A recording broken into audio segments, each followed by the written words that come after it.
Anything she learns on this mat, I'm going to give her another reward. Good. Anything she learns on this mat, she'll do out there. Of course, you're not going to drop the leash out in public and walk away or do anything like that. You can do that in a fenced yard, but on the street she'll have, or at somebody's house, she'll have a real solid downstay because you practiced it here. Once when you've been practicing in your house, once you've got her really perfect in one room like I do here, if she was going to stay longer with me, I would, at the very least, I would change the position. I'd probably have the mat going this way and I'd have her facing that way, because even when you turn the position of where her head is at, it's kind of a new thing for her. You don't just keep doing it in the same spot when she doesn't make any more mistakes, because she'll get stale in the training, she'll start to get bored and not focused. So once she's perfect in one spot, you want to move it around a little bit. A different room would be fine as well, or a different location in your house, just so that you're always pushing the envelope. You're always bumping it up a notch, so she always has to stay focused, and there's always a little something new each time, so that her training keeps getting better and better, her level of focus better and better.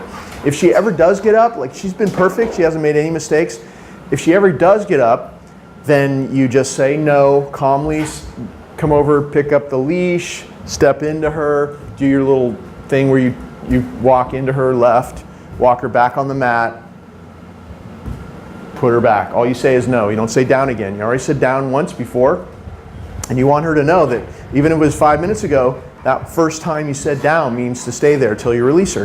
There's one last thing that might make her get up.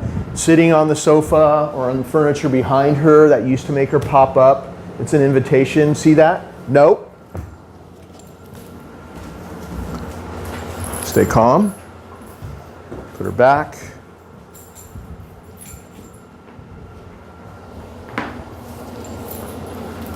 See how she kind of got on the mat and her feet are a little bit off the mat?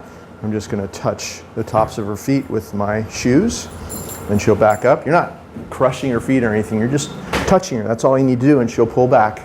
And now I'm going to do it again. This time, since I know this is really hard for her, I'm going to remind her, down.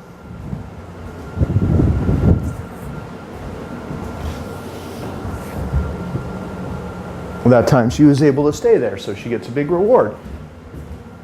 Good. Let's try one more thing, the chair thing. That might trigger her. Down. And rolling back and forth like this might trigger it, but she's on to me. She gets it now, so she's not going to get up. And she gets a big reward. Good. Good.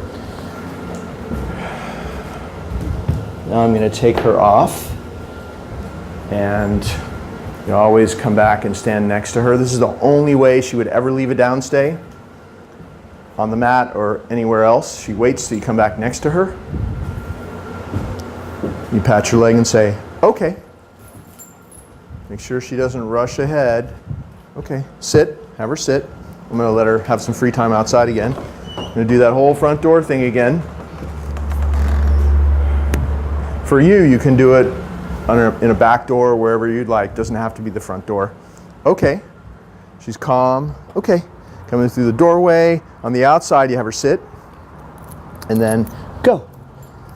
And you never send her to be free through the doorway, because all you're doing is you're teaching her to rush through the doorway. So that's why we walk her through. We have her sit on the outside or on the inside before we release her out of a calm sit stay.